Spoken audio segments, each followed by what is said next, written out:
Good morning, everyone. Welcome back to Rideau Cottage. But you don't need to be alarmed. We're here because I need to be in lockdown, not because you necessarily need to be.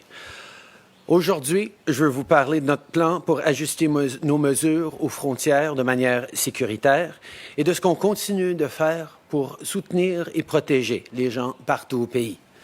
Commençons d'abord avec les frontières. Yesterday, we shared the first phase of our plan to safely ease our border measures for Canadians who are fully vaccinated. To be considered fully vaccinated for travel, you must have received a full series of a vaccine or a combination of two vaccines at least 14 days before entering the country, and the vaccines you got must be approved in Canada. As of July 5th, Canadian travellers who have submitted proof of full vaccination will no longer have to quarantine at a hotel or at home. They also won't have to take a Day 8 test, but they will still need to complete mandatory testing both pre-arrival and once in the country. Let me be clear. This is the first step of what will be a gradual, careful plan to safely reopen to travel. The pandemic is not over. There's still variants circulating around the world, so there's a number of important measures that need to stay in place for now.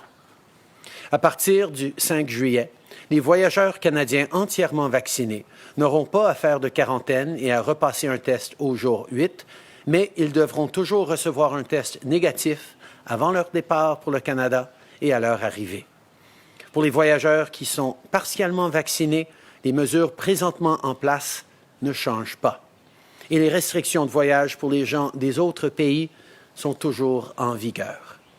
Je sais que beaucoup de gens ont hâte de voyager, mais la réouverture doit se faire en bonne et due forme et de façon prudente. De plus en plus de Canadiens sont entièrement vaccinés et les choses, tranquillement, vont devenir plus normales. One of the reasons we can start easing our border measures is because more and more Canadians are vaccinated every day. Over 75% of eligible Canadians have now received at least one shot, and over 21% are fully vaccinated. We will have received a total of more than 50 million doses by the end of June, and a total of over 68 million doses by the end of July. En parlant de vaccins, j'aimerais souligner une autre bonne nouvelle qui a été annoncée par le ministre Champagne ce matin. La construction du nouveau centre de production de produits biologiques à Montréal est maintenant terminée plus tôt que prévu. C'est une étape importante pour rebâtir nos capacités de production de vaccins ici au Canada. Que ce soit pour produire des doses contre la COVID-19 selon les besoins dans les prochaines années ou pour faire face à tout autre virus, on s'assure d'être mieux préparé pour l'avenir. Pendant qu'on travaille fort pour protéger les Canadiens maintenant et pour l'avenir, on poursuit aussi nos efforts pour rebâtir un Canada plus juste pour tous, notamment pour les personnes en situation de handicap. On sait que les gens vivant avec un handicap ont plus de chances de se retrouver sous le seuil de la pauvreté. Et la pandémie a rendu la situation encore plus difficile. Beaucoup de gens ont perdu leur emploi. Alors, si vous êtes une personne handicapée et que vous vivez des difficultés financières, sachez qu'on continue d'agir pour mieux vous servir. This morning, Minister Qualtrough took an important step forward in creating a new Canada Disability Benefit. This benefit would supplement, not replace, existing supports. The goal is to lift hundreds of thousands of people living with a disability out of poverty.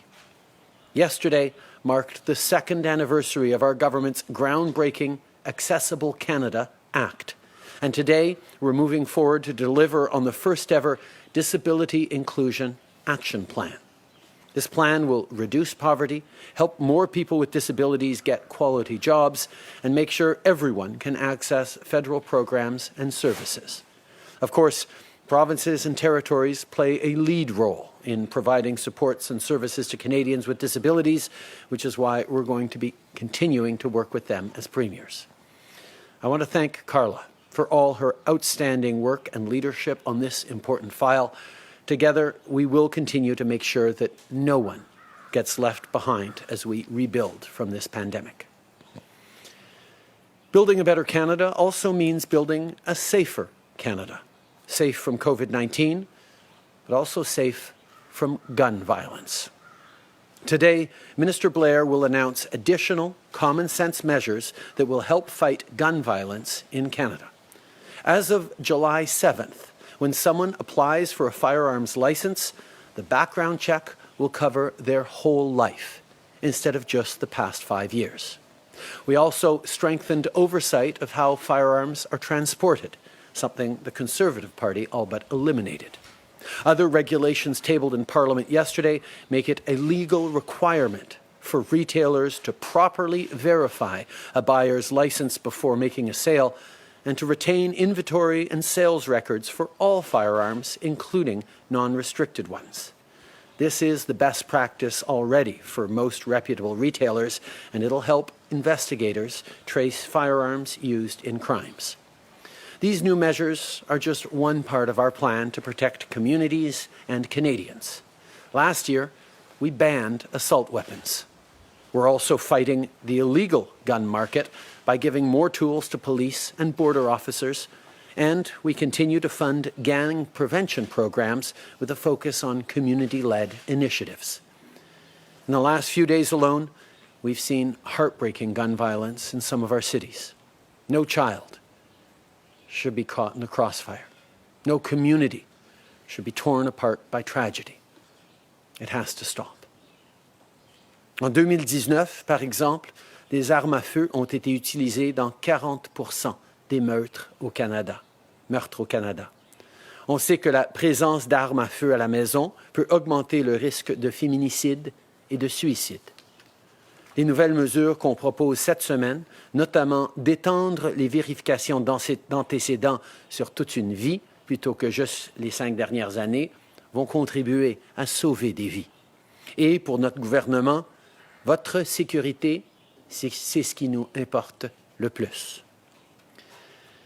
Avant de terminer, j'aimerais parler de la session parlementaire qui se termine cette semaine. On a d'importants projets de loi à faire adopter, mais le Parti conservateur fait tout pour empêcher ces dossiers d'avancer depuis des mois. Hier, malgré l'opposition des conservateurs, la Chambre a finalement adopté le projet de loi pour soutenir nos artistes et exiger aux géants du Web de payer leur juste part. Mais il en reste à faire pour protéger l'environnement, pour défendre les communautés LGBTQ2 en bannissant la thérapie de conversion et pour soutenir les familles et les PME. Ce ne sont peut-être pas des priorités pour le Parti conservateur, mais ce sont des priorités pour les Canadiens. C'est pourquoi on espère que le Bloc et le NPD vont tenir tête à Erin O'Toole et travailler avec nous pour faire avancer ces dossiers progressistes. There are only 2 days left in this parliamentary session to pass legislation that Canadians need.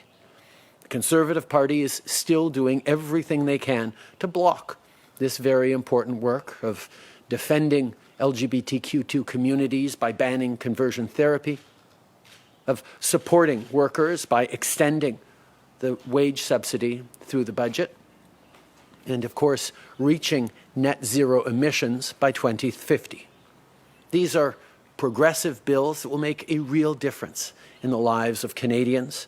So I hope that parties that call themselves progressive, like the Bloc and the NDP, will work with us today and tomorrow on passing these measures for Canadians.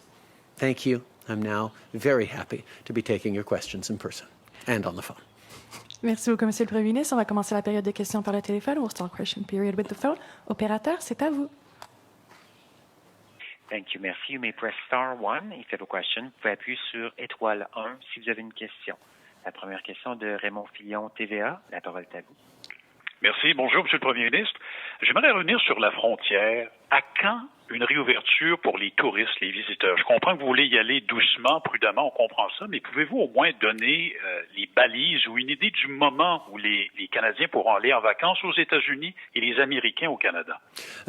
D'abord, les Canadiens peuvent commencer à voyager tout de suite sans avoir de quarantaine si ils sont vaccinés complètement. Et on sait que de plus en plus de Canadiens à tous les jours vont avoir cette pleine vaccination.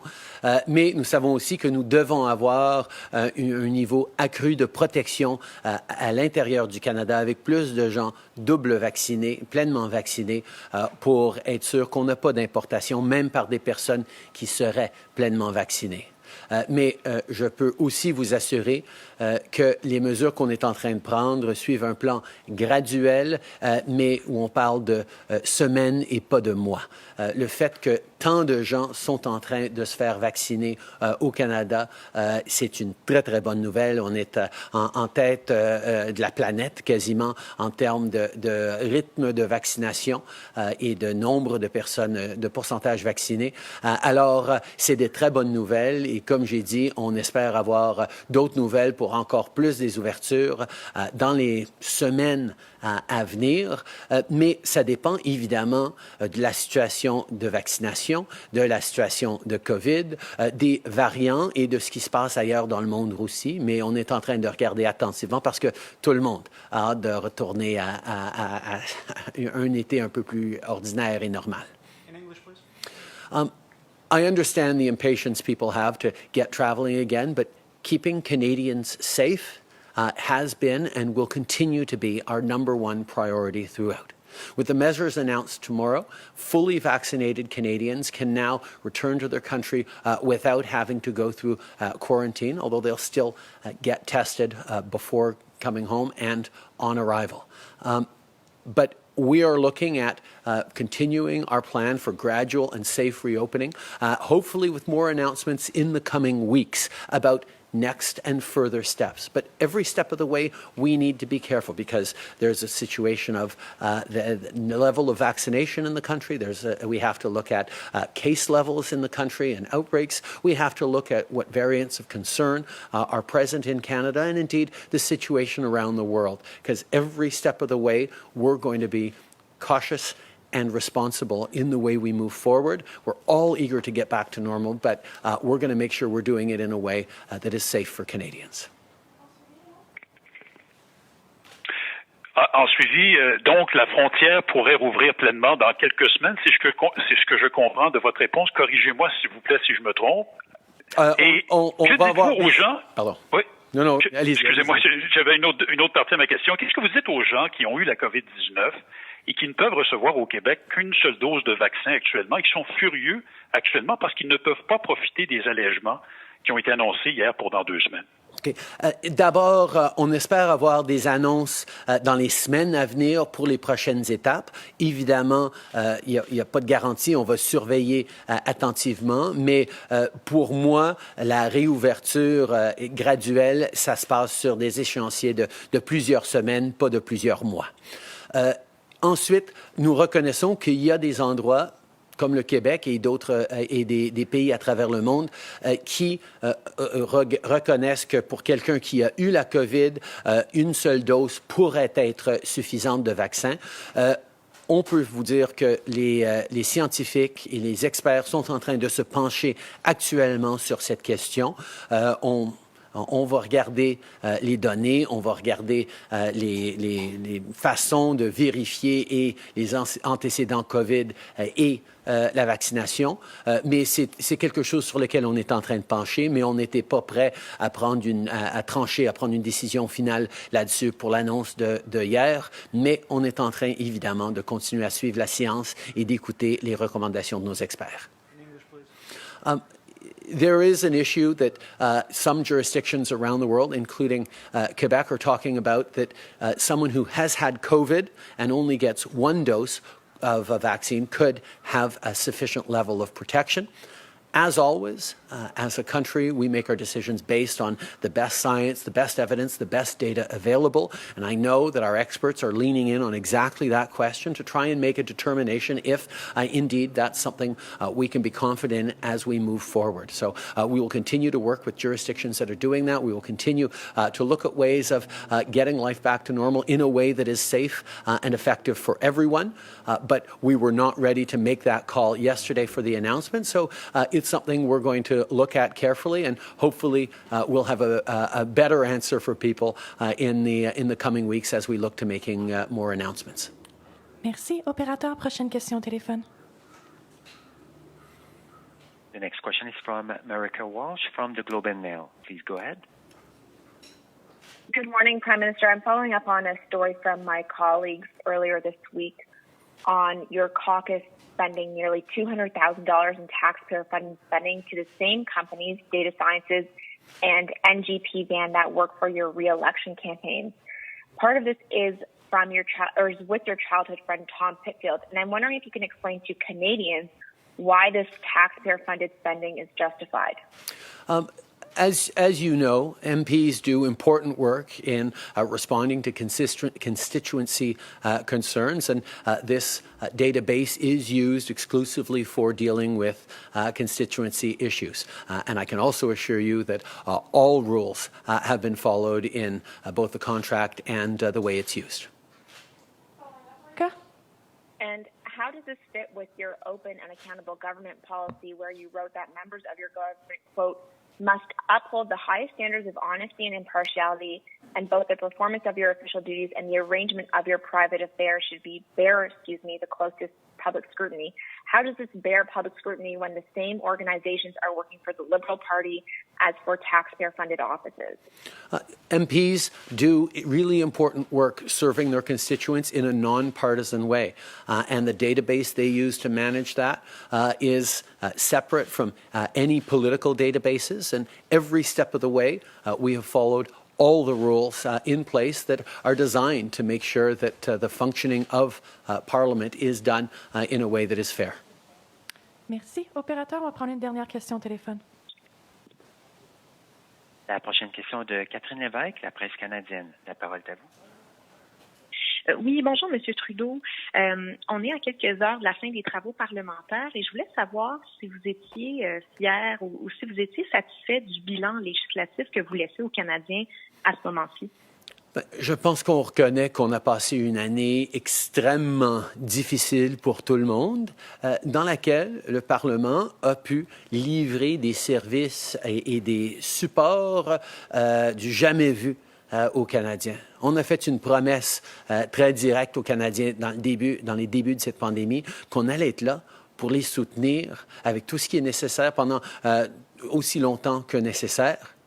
Et on a pu livrer cela. Et effectivement, il reste encore quelques mesures qu'on espère passer dans les 2 prochains jours pour pouvoir continuer d'appuyer les Canadiens avec les mesures, entre autres, dans notre budget. Et j'ai grand espoir que les autres partis qui sont progressistes, comme le Parti libéral, vont être là pour s'assurer qu'on est toujours là pour aider les Canadiens. Effectivement, il y a eu des désaccords et malheureusement beaucoup d'obstructions, particulièrement de la part du Parti conservateur, quand venait le temps de livrer des aides et des appuis importants pour les Canadiens. Mais on a pu livrer et ça, je pense que c'est la chose la plus importante. En suivi, Catherine? Oui, je comprends ce que vous dites au sujet de cette volonté de passer ces projets de loi prioritaires à la Chambre des communes. Or, le Sénat va devoir pencher également. Et là aussi, les travaux parlementaires du Sénat doivent se terminer, si ce n'est pas demain, ça se termine au plus tard vendredi. Donc, est-ce que vous allez demander, en fait, aux représentants du gouvernement au Sénat d'utiliser le bâillon pour adopter, disons, C30, C12, C10 et C6?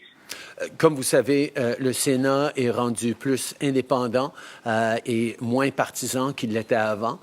On espère que les sénateurs vont pouvoir faire leur travail de façon rigoureuse, mais je sais aussi que les sénateurs savent très bien qu'il y a énormément de Canadiens qui s'attendent à ce qu'on aille de l'avant pour protéger les communautés LGBT, par exemple, en arrêtant la théorie de conversion, qui s'attendent à ce qu'on avance avec un projet pour légiférer, pour ancrer pour toujours la carboneutralité d'ici 2050. Et je sais très bien que les sénateurs savent à quel point c'est important de passer notre budget parce qu'il y a de l'aide directe aux Canadiens qui est à risque d'être coupée dans les semaines à venir si on n'arrive pas à passer le projet de loi C30. C'est des choses sur lesquelles on continue de travailler de façon positive. C'est important que la démocratie fonctionne, que les débats aient lieu, mais c'est important aussi de livrer pour les Canadiens et j'ai confiance que le Sénat comprend comprend très bien ça et vont faire leur travail de façon rigoureuse et rapide dans ces cas-ci. Bonjour, Monsieur le Premier ministre. Christian Noël de Radio-Canada. Vous avez encore beaucoup de choses à l'agenda. Il reste peu de jours. Vous blâmez beaucoup l'opposition. Ça, je le comprends. Mais j'aimerais me pencher maintenant sur la responsabilité de votre gouvernement dans tout ça. Si vous déclenchez des élections avant que ça reprenne, le budget, les thérapies de conversion, puis tout ça, c'est beaucoup de dossiers qui vont rester inachevés. Quand vient le temps de choisir la date de l'élection, ces dossiers inachevés-là que vous voulez mettre dans votre case des victoires, à quel point est-ce que ça devient une préoccupation pour vous? À quel point est-ce que ça fait partie de votre réflexion de revenir siéger en septembre ou pas? Merci, Christian, mais je souligne effectivement qu'on a la possibilité aujourd'hui et demain de passer à l'élimination de thérapie de conversion. On a la capacité de passer la carboneutralité d'ici 2050 dans les 2 prochains jours. On a la capacité d'assurer que le projet de loi mettant en œuvre le budget 2021 passe dans les 2 prochains jours et on compte sur les partis progressistes comme le NPD et le Bloc d'assurer que ces enjeux-là, avec lesquels ils sont d'accord, les conservateurs sont contre, mais que les partis progressistes sont unis dans leur accord, vont pouvoir faire de cela une réalité. Hi, Prime Minister Kevin Gallagher, CTV National News. In his report today, the military ombudsman described the handling of the sexual misconduct crisis by the government and top military brass as, quote, erratic behavior of leadership defies common sense or reason, end quote, and that, quote, the concept of ministerial accountability has been absent. Gregory Lick again called for independent civilian oversight of the forces to avoid political interference. That's far from the first time. I know you know this. The ombudsman went into his report and said this is his office has been calling for this for more than 20 years. So when will you commit to a timeline for this to happen? We have, over the past number of years, starting in 2015, taken significant measures to counter sexual misconduct and unacceptable actions in our armed forces and indeed across the public service and in workplaces across Canada. We have seen, however, there is still much more to do, which is why we have taken concrete actions over this past year to make sure that anyone who comes forward with stories of misconduct or allegations of sexual assault are heard, are supported, and that there are consequences through a rigorous process. We also need to make sure we are changing the culture that has been pervasive for far too long within our armed forces of tolerance to misogyny, to unacceptable actions. That's why we did take action and are taking action, whether it's by moving forward with recommendations contained in Justice Fish's report, whether it's appointing Lieutenant General Jenny Carignan to lead the part of the armed forces that deals with these kinds of issues, and further, by ensuring that Madame Justice Louise Arbour is given the capacity to look at the entire situation and make very concrete recommendations on how we move forward. And I know she will be looking, as will I, very carefully at Mr. Lick's report to see how we can make sure that the Ombudsman's office is a key part of the solution as we move forward. We will be making significant changes to the way the military functions in the coming months as Madame Arbour begins to make recommendations concrete, and we will take those actions necessary. Okay. Ça fait bien des années que nous reconnaissons à quel point le Canada doit en faire plus pour protéger quiconque soit exposé à des situations de violence, d'intimidation, d'agression dans les forces armées ou ailleurs dans les lieux de travail au Canada. On a vu depuis les derniers mois à quel point les défis sont énormes dans nos forces armées. Et c'est pour ça que nous devons en faire plus et nous sommes en train de faire plus. On est en train de mettre en œuvre les recommandations du rapport du Justice Fish. On est en train d'avoir la lieutenant générale Jenny Carignan à la tête du Centre pour appuyer les survivantes et victimes d'intimidation, d'agression à l'intérieur des forces armées. Et on a demandé à Mme la justice Louise Arbour de faire un travail compréhensif pour vraiment mettre de l'avant les mesures que nous devons prendre en tant que pays pour s'assurer qu'on en finisse avec cette culture qui tolère la misogynie, des actions inacceptables à l'intérieur de nos forces armées depuis bien trop longtemps. Nous devons d'être là pour appuyer tous et toutes qui choisissent de servir à l'intérieur de nos forces armées, de servir leur pays. Et nous allons faire ça. Nous allons continuer d'agir de façon concrète et nous allons regarder attentivement les recommandations de M. Lick et faire les suivis nécessaires. Bonjour, M. le Premier ministre. Boris Proulx du Devoir. J'aimerais revenir sur cette question des Québécois qui ont eu la COVID-19 et qui ont été guéris, ont reçu une dose de vaccin, qui ne peuvent avoir de seconde dose, à qui on dit maintenant, vous avez besoin de faire la quarantaine obligatoire, finalement. Tout à l'heure, vous avez dit que vos scientifiques n'étaient pas prêts à trancher définitivement sur cette question. Qu'est-ce qu'on comprend de ça? Est-ce que ça se pourrait que la science sur laquelle se base le gouvernement du Québec, par exemple, est inexacte? Qu'est-ce que vous pouvez dire? On est en train de dire que dans les mesures qu'on a annoncées hier pour une réouverture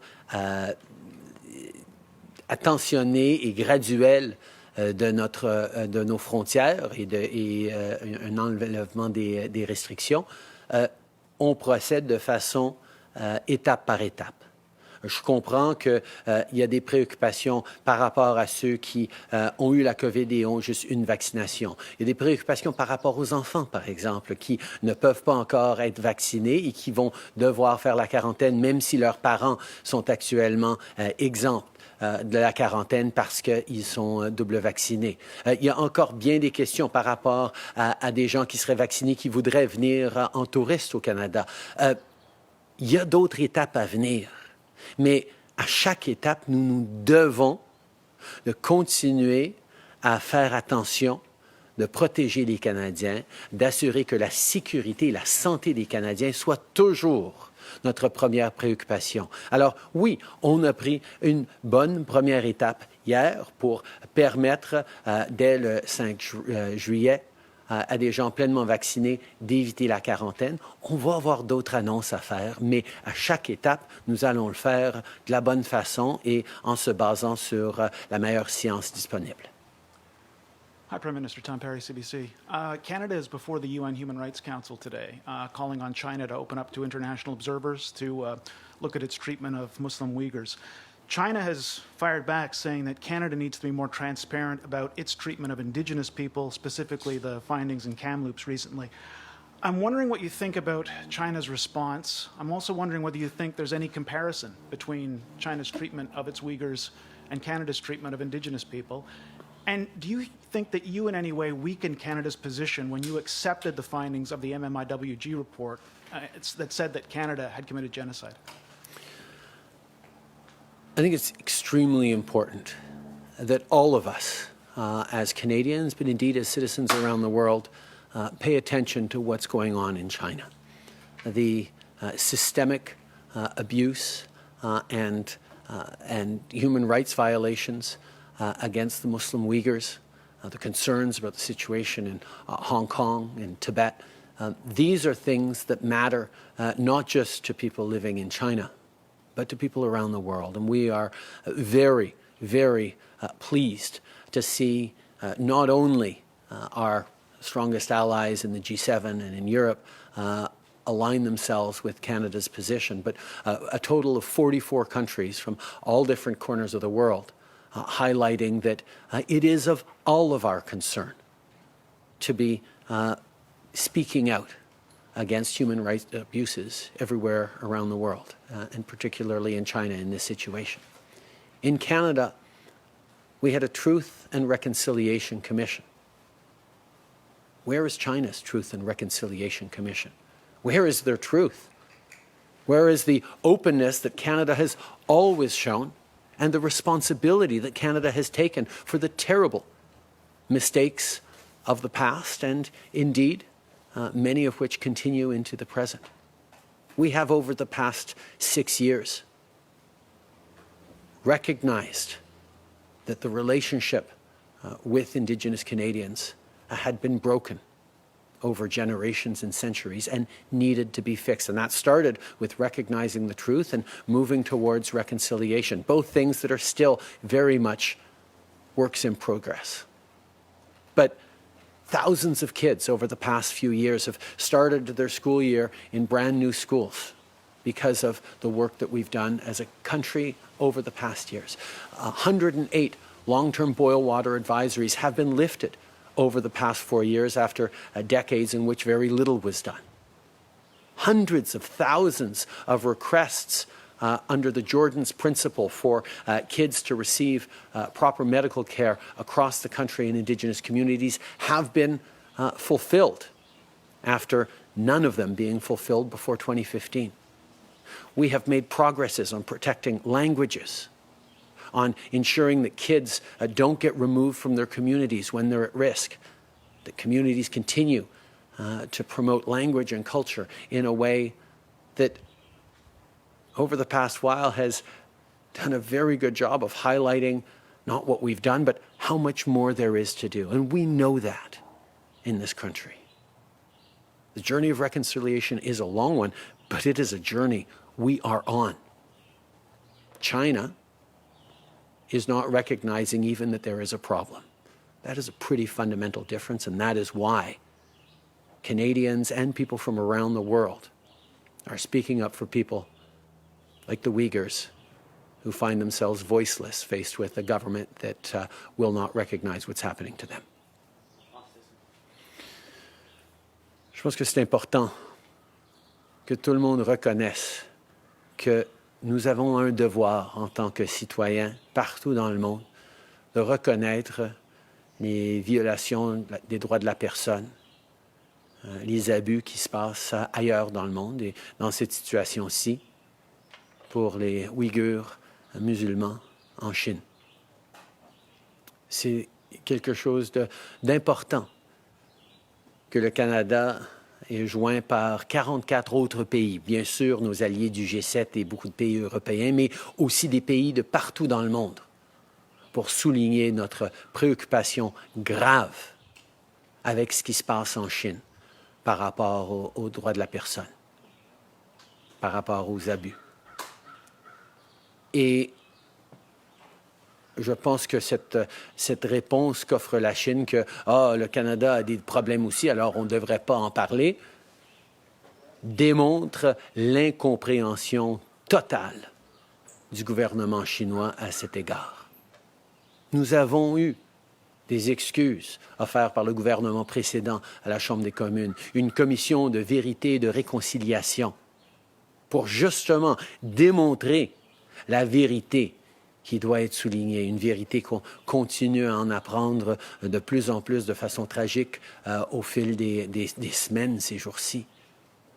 Mais aussi des mesures concrètes pour réparer ces erreurs du passé qui ont leur prolongement dans le présent.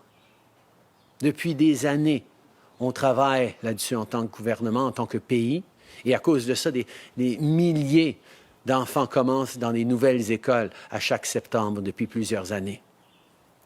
Des centaines de milliers d'enfants ont eu de l'aide par les mesures du principe de Jordan qui leur offre des services médicaux.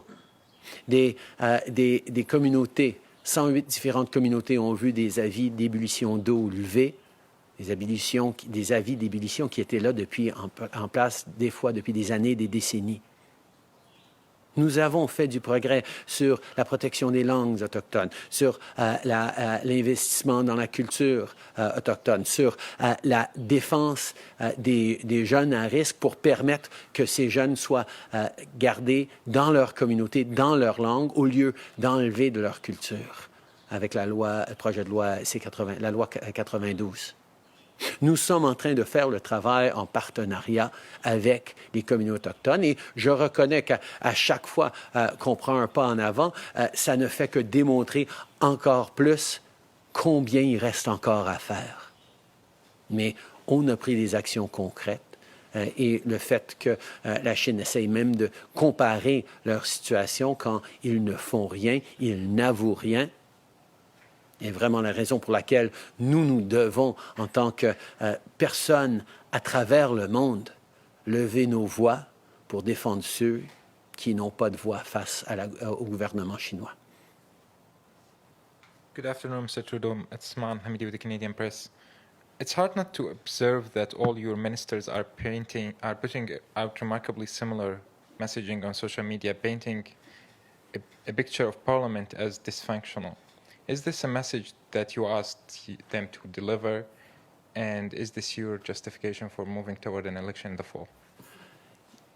It was hard not to watch the public servant who is at the head of the agency that has been keeping Canadians safe, doing unbelievably difficult work over the past many, many months, year and a half,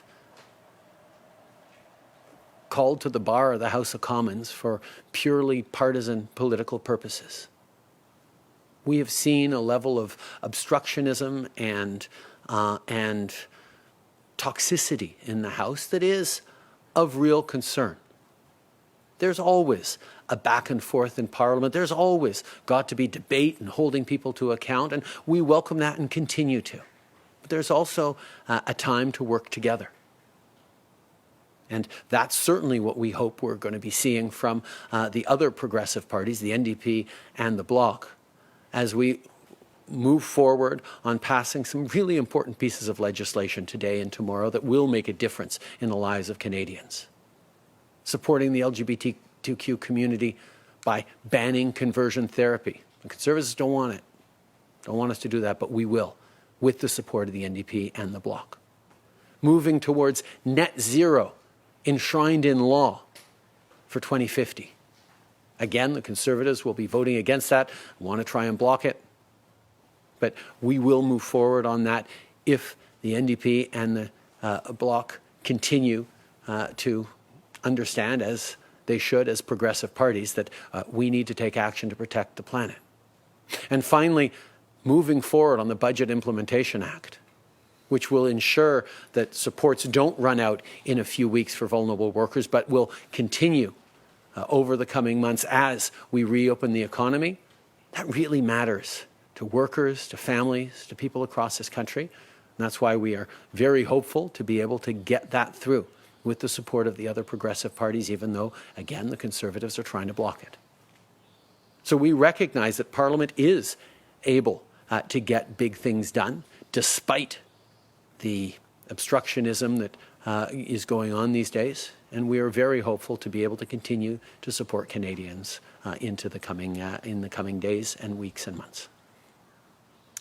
David Aiken, Global News. Good morning, Prime Minister. I know it's a big day for you, day 8 of that quarantine. Getting a test on this one halfway through. Good luck with that. I want to come back to borders too, and to see if I can just get you to listen a little closer to this question, because it's a question really stemming from the experts that you appointed, your government, on travel and screening. This is Dr. Bogosh, Dr. Dalla, Dr. Naylor, a dozen eminent scientists. They too want a cautious opening. They too want to protect the health and safety of Canadians above all. And when they reviewed the evidence, they grouped travelers into groups according to vaccination status, not according to nationality. Because their idea was a fully vaccinated American, who follows all our protocols, is as low a public health risk as a fully vaccinated Canadian. In other words, fully vaccinated Americans, tourists, ought to be able to come to Canada safely, just as a fully vaccinated Canadian can come back into the country safely. That, again, is Dr. Dalla, Dr. Naylor, Dr. Bogosh's conclusion. And yet you have said several times in your ministers, oh, we've got science to say that we should take a different approach. So please point to the science that says a fully vaccinated American is a greater public health risk than a fully vaccinated Canadian. Thanks. Good luck with the test. Thank you, David. I actually took the test, the day 8 test, this morning, and I'm continuing to quarantine, of course, until next week when my 14 days will be up.